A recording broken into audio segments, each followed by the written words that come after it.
Hello and welcome to the DME podcast, brought to you by DME, the podcast booking platform. Whether you're a podcaster or an aspiring guest, the DME app is the perfect platform for you to get booked and manage your podcast bookings.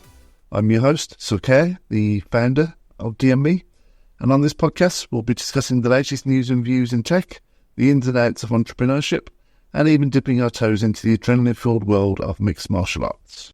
Today's guest is historian, writer and policy analyst Aurele Tobelem. Despite being just 23, Aurele has already built a reputation for his work on the history and geopolitics of North Africa and the modern Middle East. In this conversation, we explore the history of Jewish communities across the region, Morocco's unique cultural story, the impact of the Abraham Accords, and how current conflicts in Iran and the Middle East are increasingly shaping politics and debate here in the UK. It's a fascinating discussion that brings political context to some of the biggest geopolitical issues of our time. So please enjoy Aurele Tobelem. Aurele Tobelem, welcome to the DME podcast. It's a pleasure to be on. Thank you, Sukh. No, but thank you for giving up your time. I kind of found you on LinkedIn looking for interesting guests, as I so often do. And obviously your name came up, and given your background and your research and kind of some of your articles that you've been published, I think is very pertinent to the kind of the events in the current world. You are annoyingly very young and very accomplished. So, could you just give our audience a little bit of a background to yourself and where you find yourself today and some of the work that you're already doing? Of course. And my name's Aurele Tobelem, as Sukh already said. I'm a historian, a researcher, also a policy analyst, and what I specialize in is mainly colonial North Africa and also the modern Middle East. And part of what drew me to that, and as Sukh already said, I'm 23 years old, is that there really are not enough young perspectives on many of the issues that we're seeing outside of the activism space. It's very difficult to be taken seriously when you're in your early 20s, if you're not flying a flag or waving a banner or doing something else outside of a university. And so I really wanted to push the boundaries of how my views could be considered quite seriously in multiple different spaces, whether people were always at the beginning very interested in contradicting me and understanding and challenging, and I think part of that is what made me a better communicator than I used to be. I used to be very introverted, but what drew me into these particular topics is undoubtedly my Moroccan Sephardi Jewish heritage. For a lot of my childhood, it was never lost on me that our family had left or fled Morocco in the 50s and 60s, and I was always interested in understanding why. And when you're a child and you're being told these stories of nostalgia by your grandparents, you always feel as though you're losing something, or that there's something that you're connected to that you have never really been able to understand. And for me, I love understanding things. I think getting to know something that I didn't know before is one of life's many joys, learning. And the more I learned about my heritage, the more I delved into the history of the Jews of North Africa, and then also Arabization, colonialism, and the early Islamic civilization. I felt very deeply connected to a place that I cannot really revisit in reality today. One of the tragedies for a lot of Jews is many of these places exist only in the memories of their grandparents.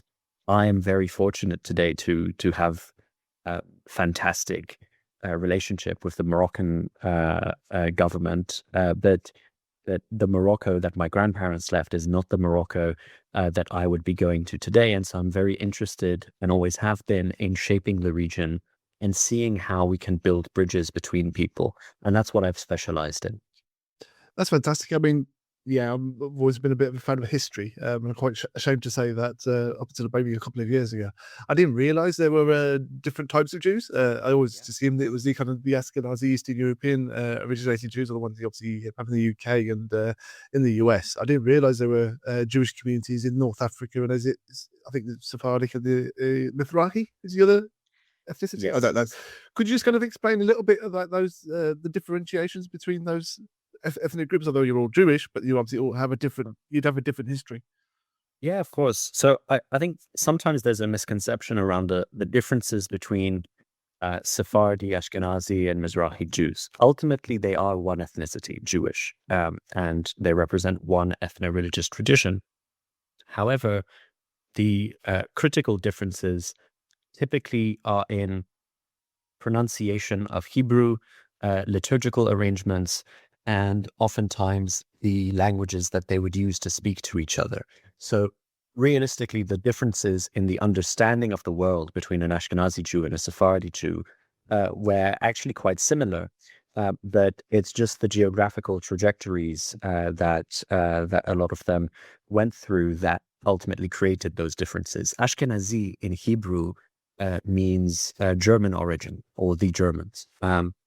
What that means or what that refers to is not that there were people who converted to Judaism in Germany 1,000 years ago and that's what we have now.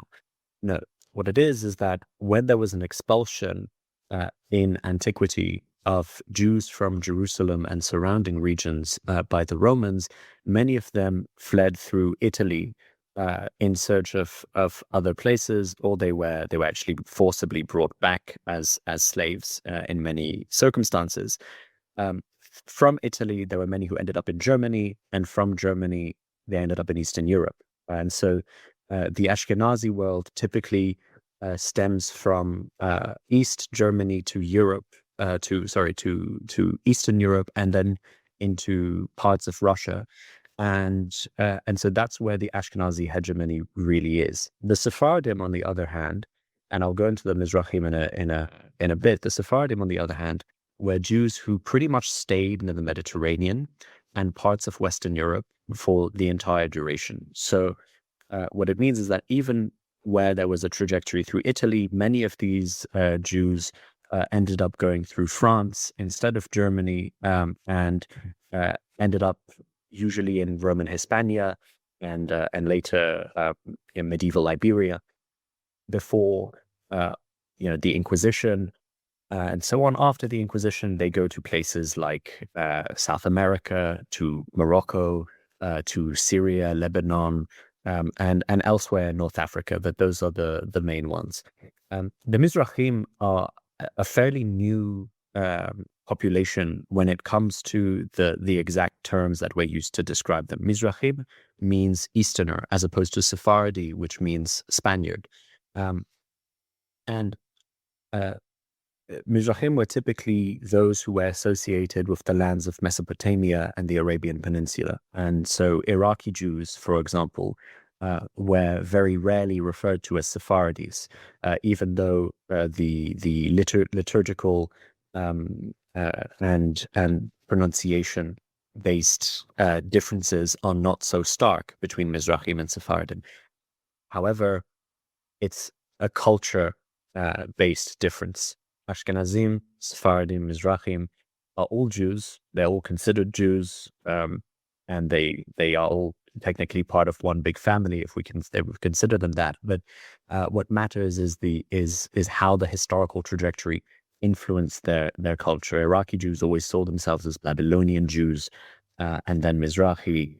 They are possibly one of the oldest Jewish populations in the world today, having left ancient Israel after the expulsion by Nebuchadnezzar in 586 BCE. So that's quite an old population. But these differences are often quite superficial, and even though they're meaningful, they kind of collapse after many of these Jews find themselves again in Israel.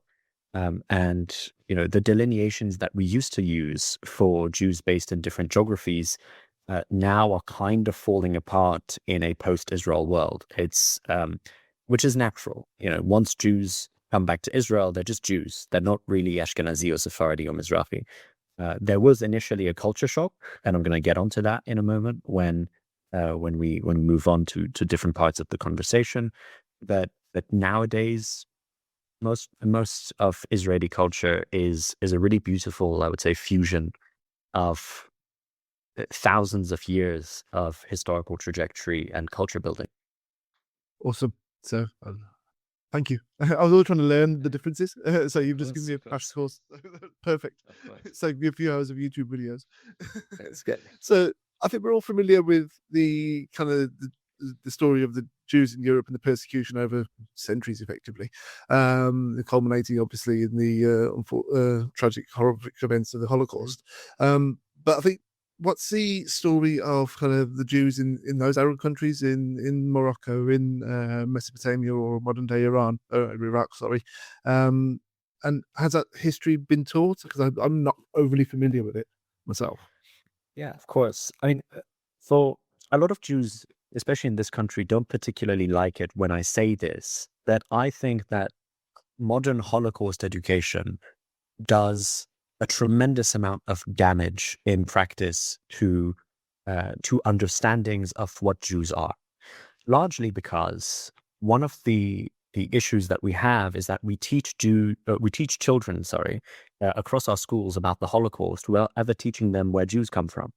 And so what ends up happening is they're always and invariably under the impression that Jews somehow materialize out of thin air in 1933 in Poland and Germany, and are punished by Hitler for doing so, instead of understanding and conceiving of Jews as an extremely ancient, 1,000-year-old Middle Eastern Levantine population that is far more complex than just Eastern Europeans. They are not, and what ultimately happens is that not only are Jews as a whole affected, but as you've just pointed out, the experience of the Holocaust by many Jews who were not in Europe at the time is also overlooked. One of the most heinous experiences that Jews had in the Mizrahi and Sephardi world during the Holocaust was the Farhud of June 1941. Farhud in Arabic translates to robbery or banditry. What happened was that it was a Nazi-inspired riot by the Arab nationalist camp in Iraq, which targeted Jews, Jewish businesses. There was a great deal of sexual violence perpetrated against Jewish women and girls. And over the course of 2 days, Iraq's Jews very clearly understood that after 3,000 years living in the region, they were no longer wanted. And so that is what ultimately sparked a desire for the majority of Iraqi Jews to want to flee a place where their ancestors and their ancestors' ancestors had lived. And so the devastation that was wrought upon a lot of Jews during the Holocaust is not relegated simply to the 6 million who died. However horrible the magnitude of that number may be, there are people alive today who were affected by the Holocaust and survived, thank God. We come to Morocco. Morocco's experience of the Holocaust was and just the Second World War in general was very different to the majority of I don't like to say Arab countries because I don't consider Morocco an Arab country, but Arabic-speaking countries. And the Sultan at the time, Sidi Mohammed bin Yusuf, or Mohammed V, as he's known today, was very fiercely protective of Jews. There are debates as to how successful he was in protecting his Jewish community from the Nazi regime. At that point, France, which had colonized Morocco as a protectorate, was especially occupied by the Nazis. It was known as the Vichy France, and this ended up creating quite a lot of confrontation in its overseas colonies, not least in the protectorate of Morocco and I mean, Algeria was a very different issue, but Morocco itself, I would say, it weathered the storm. My family were affected by Nazi era policies. My great uncle, Joseph Verdugo, he was an economic advisor in the Ministry of Agriculture in Rabat, which meant that he was working directly under the Sultan. The moment in 1940 that the Vichy authorities took over the colonial authorities of Morocco, what they did was they mandated that anyone who had any remote influence over the king and his domestic decisions could not be Jewish. And so they forced the dismissal of my great uncle, and I don't believe he ever recovered his job.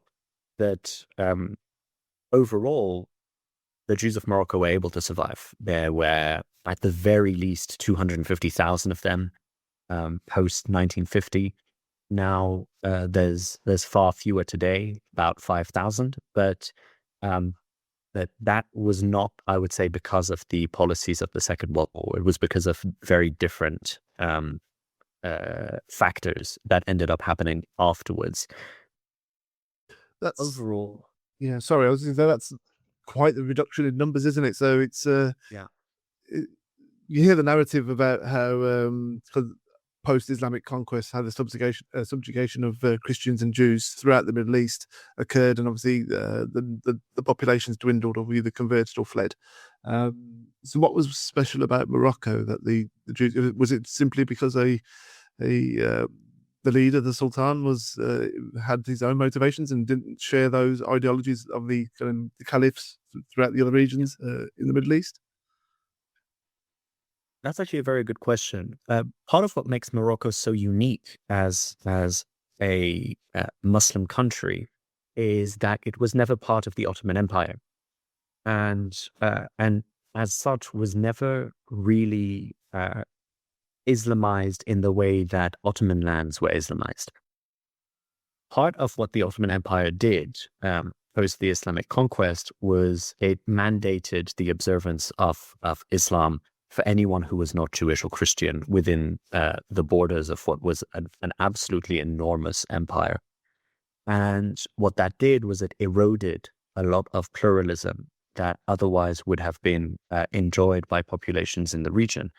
This is not to say that it's simply because of Islam that many cultures don't exist today.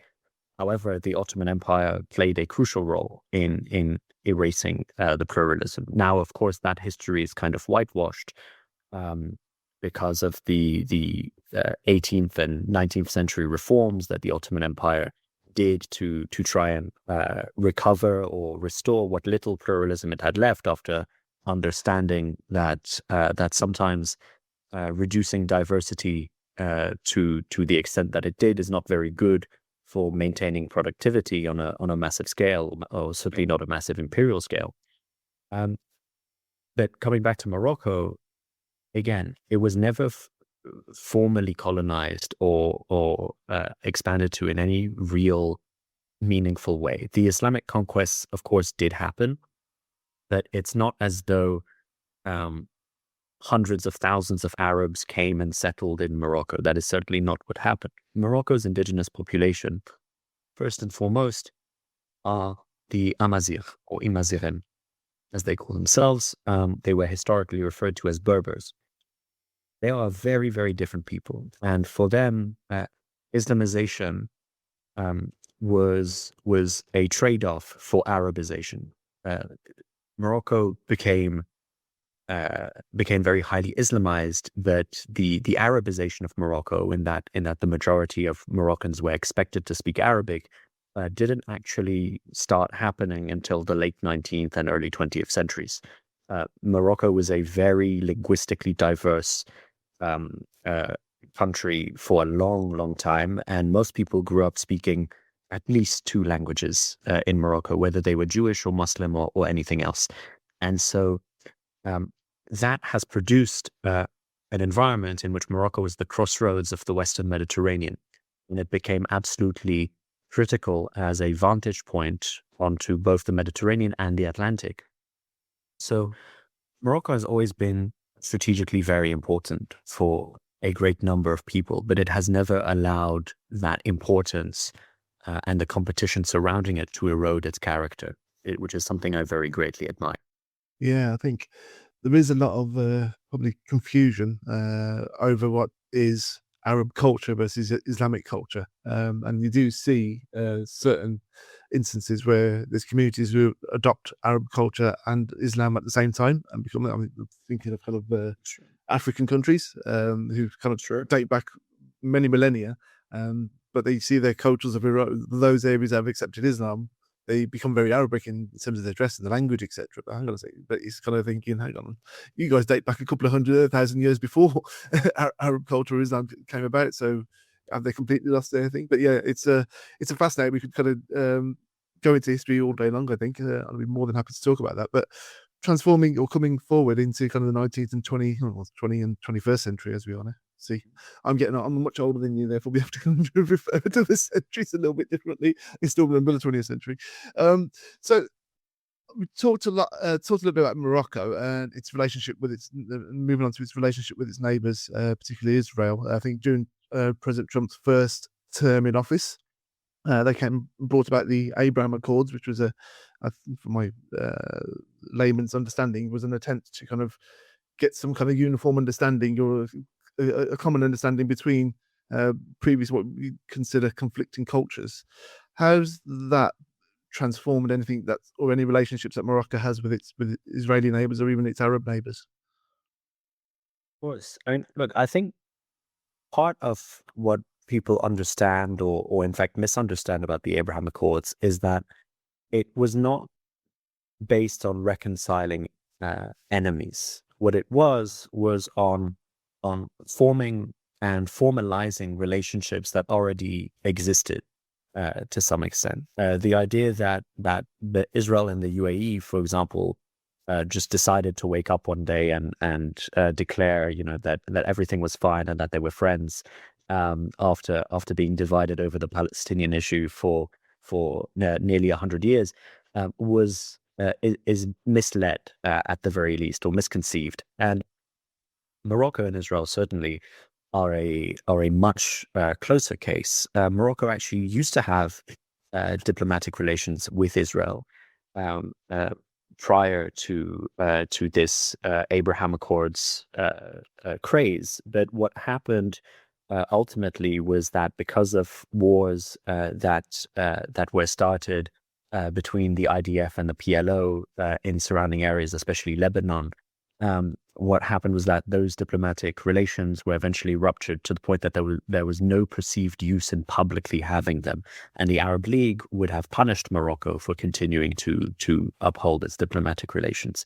Actually, in 1986, Morocco, under King Hassan II, welcomed Israeli Prime Minister Shimon Peres to visit Morocco at Ifra, which is in central Morocco, and there was public uproar and there was certainly international outcry at this move. But one thing that King Hassan II said later, addressing his people in a televised address, was, "You cannot make progress even with adversaries if you do not invite them to the table, and you do not understand what it is that they want and who it is that they are." And I think part of that was what informed Morocco's later entry formally into the Abraham Accords framework. So it's not really a normalization so much as it was a re-normalization.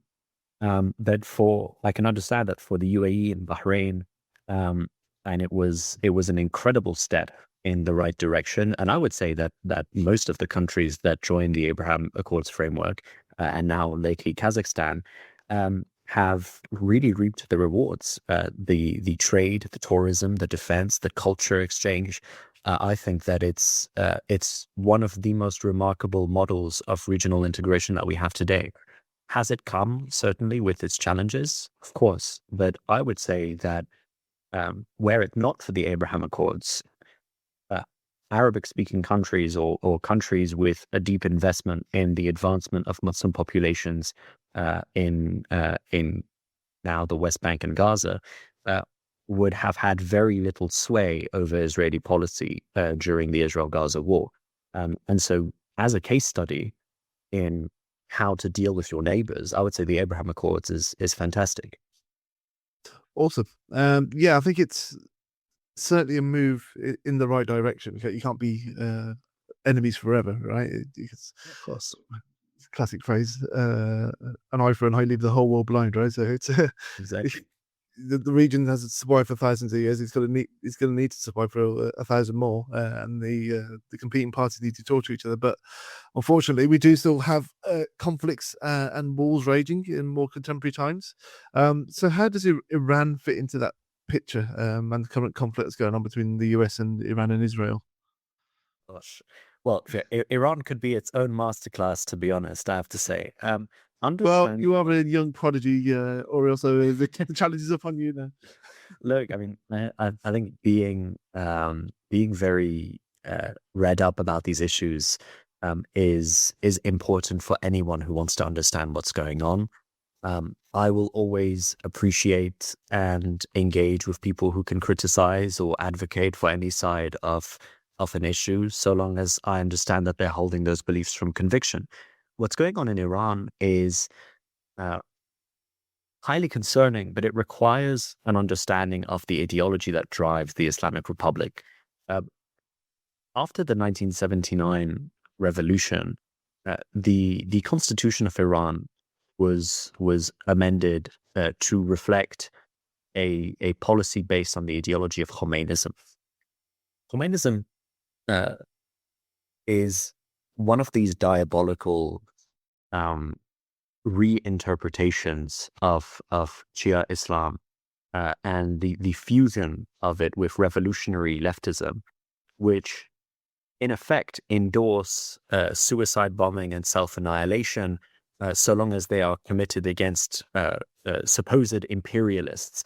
And what that means in practice is, according to the Iranian conception of the Islamic Republic, so long as you don't like the person on the opposing end and they happen to be non-Muslim or the wrong kind of Muslim, you can do pretty much anything you want. You can commit heinous acts of violence, and you can invest in groups that are also committing heinous acts of violence. And so the Islamic Republic of Iran is a very great threat through the IRGC, which is the Islamic Revolutionary Guard Corps, set up after 1979. It has established a global network of proxies, transnational criminal organizations, and separatist groups that are all geared towards the export of the Islamic Revolution and towards the silencing of dissident voices abroad, as well as Jewish and Israeli targets. So Morocco, for example, has severed relations with Iran. It severed them in 2018 after it came out that Iran had been financing and arming the Polisario Front. Polisario Front are a separatist militia based in Algeria that is fighting for the separation of Morocco from its Saharan territories. And what that means is that the Polisario Front is another arc of destabilization in North Africa and the wider region. I mean, everyone is familiar with Hezbollah, which is directly connected to the IRGC. Everyone will be familiar with Hamas, which Yahya Sinwar named Iran in 2017 as the leading financial sponsor of Hamas activities.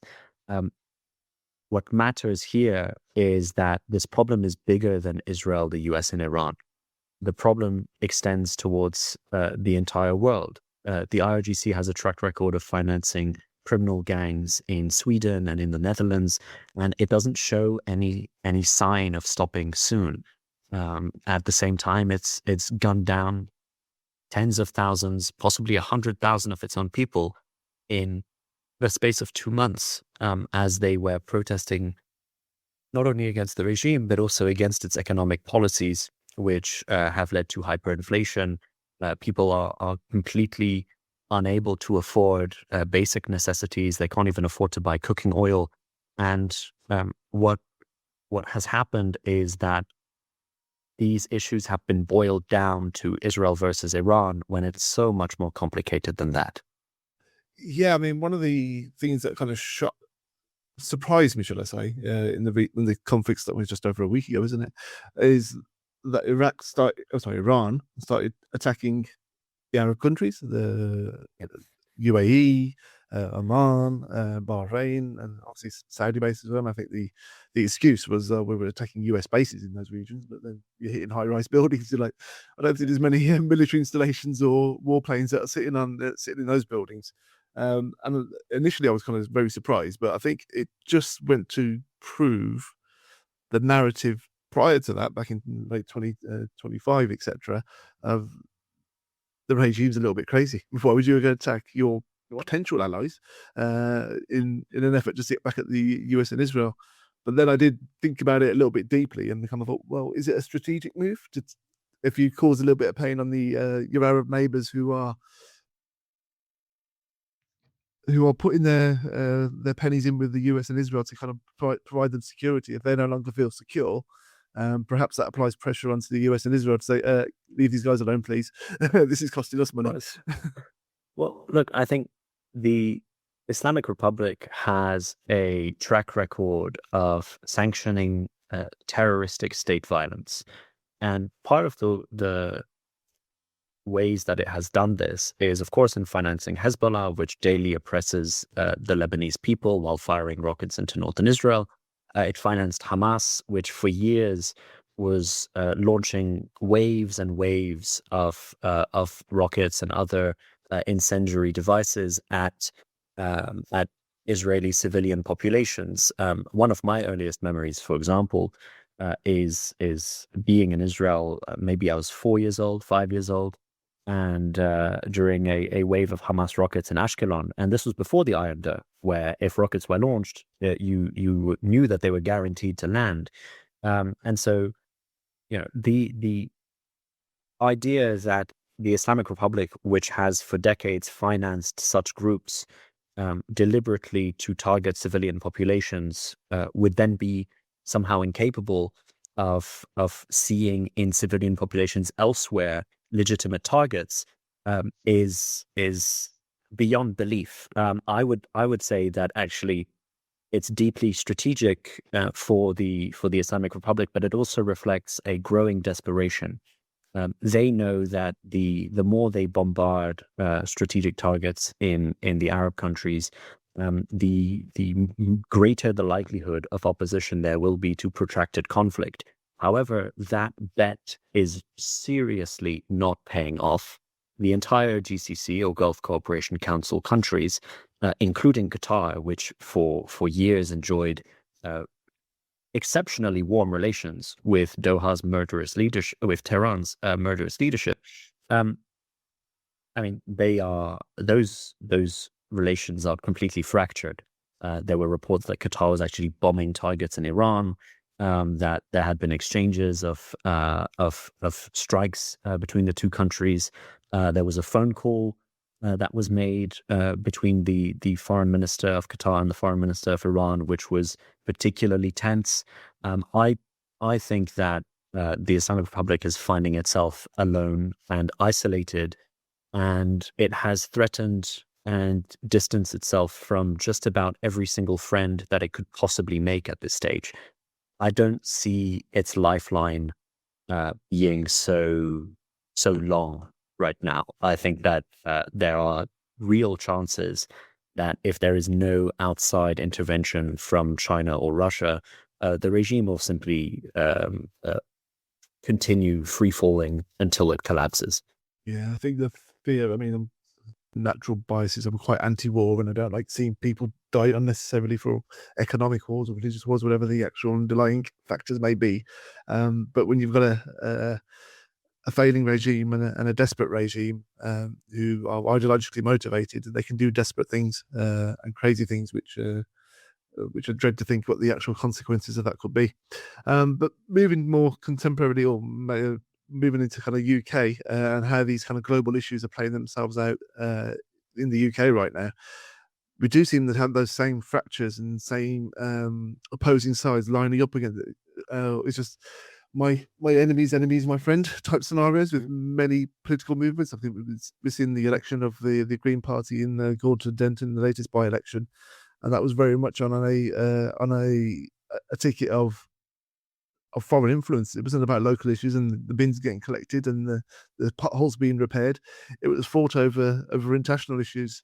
So how has the kind of those geopolitical issues having an impact on the UK, and specifically, obviously, you're a lot closer to university age and closer to the youth of the country. How is that playing out in kind of the younger demographics of the UK? True. Look, I think part of what Gorton and Denton was illustrating, and the whole controversy around there, is that we now have parties which have based their entire agenda either on utopian ideologies that would go disastrously wrong in practice, or just on international issues that realistically are not going to affect the average Brit as much as they're saying. I believe there were these leaflets that were being handed out in Urdu language campaigning about punishing labor for Gaza. Yes. This kind of uh, political activism is not really meritorious of a party that has a distinct agenda for what it wants to achieve and how it wants to benefit the British people. However, it's symptomatic of a much wider issue. And as you pointed out, it's an issue that we're seeing play out most deeply and passionately in the universities. I graduated from King's College London last year. And one thing that I saw during my experience there was just how casual people had become with hating people who are different from them, with holding really genuine, heartfelt enmity towards students their own age who are probably going through similar issues, who probably also have heartbreaks and also have financial difficulties and also have all sorts of similar experiences going on in their lives. But what it's all boiled down to is what position they take on international conflicts, and that's not acceptable. I don't think it's something that any student signs up for. I think actually when you're a university student, you sign up for dialogue, and you sign up for having a vibrant discourse on campus. And since 2015, I would say, those kinds of debates and talks and robust discussions have been gradually eroded. Part of this, of course, is deliberately incentivized, often financially, by foreign states, especially Qatar. But that is a very convenient excuse. We cannot ignore the fact that a lot of this has also been grassroots. There are people who are operating in groups who are very highly organized on campuses across the UK and beyond that operate with one agenda only, which is to shut down any discussion when the discussion might not go in their favor. And for me, that's just sad, because we then see a lot of counter groups that lament or that deplore that this is happening, but then they try and play the game with those tactics instead of trying to restore productive debate around these issues. So it becomes just a game where two or more sides are trying to shut each other down rather than trying to open each other up. Yeah. How do you think that's impacted kind of the Jewish communities in the UK? I know there's been at least maybe half a dozen attacks that I can think of immediately in various cities. I think I was just in Manchester over the weekend, and there was obviously the knife attack last year, and there's some demonstrations over the weekend as well, where people are being attacked and shouted down. But is it concerning for yourself and your own community around the kind of attitudes or the kind of threat to your own security? Of course, I think for me, I during my time at university, I faced physical threats, I faced death threats. I don't think that any student should have to go through that because of the views that they hold. And for me, it's also that I don't consider myself a victim. I have always held my head high. I'm very proud to be a Jew. I'm very proud to have come to this country from France when I was 4 years old, and to have now grown into a position where I can contribute thoughtfully and meaningfully, not only to my Jewish community, but to the British landscape as a whole. And I think a lot of Jews would like to be in that position, but they are constantly put down, beaten down, and shouted down. And we're getting to a point where it's becoming increasingly easier for people to threaten Jews and get away with it.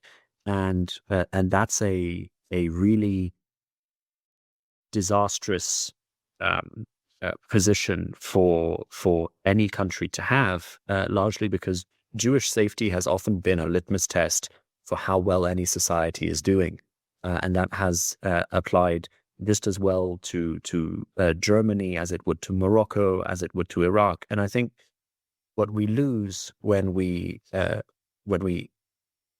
sanction, as in approve of attacks on people who are very different from us, is we are implicitly acknowledging that difference in a society is actually not all that important, and we're placing the values of tolerance on the altar of intolerance. And I'm very appalled to see that much of this is coming from the leftist camp that would really oppose this idea if you put it to them in theory. But then when it happens in practice, either they don't say anything, which is the best case scenario, or they celebrate it, which is the worst case scenario that we're seeing right now. And for me, it's not only very confusing, it's also very disappointing. Yeah. I think it is well, there's many chinks in the leftist armory, but the dream of Jews is certainly one of them, because obviously the doctrine is that you're meant to be for the oppressed and the minority groups, but that logic seems to elude them when it comes to talking about Jewish people in the state of Israel. Aurele, I think I'm very conscious of your time. I think we could speak forever. I know Cool. range of topics. I would love to speak forever. It would be good. Well, we can always do follow-up conversations in the future, but thoroughly impressive, your depth of knowledge on a whole range of subjects. But if our listeners wanted to kind of learn more about you and kind of some of your writings, where's the best place they can find you? Of course. So part of my best writing, I would say, has probably been done on Quillette, where I contribute my thoughts mainly about what's happening in the Middle East. Other outlets such as the Jerusalem Post have published my work before. I've given a number of interviews on ILTV, which is an Israeli channel. But I think if people do want to just follow my work or follow me, I'm pretty much Aurele Tobelem or Aurele.Tobelem on every single platform. So if you look me up, you'll find me. It's quite the unique name. I don't think there'll be many out there. Exactly. Aurele, I'd like to thank you for your time. Fascinating conversation. We should definitely do it again sometime. So, Aurele Tobelem, thank you for being on the DME podcast. Thank you very much.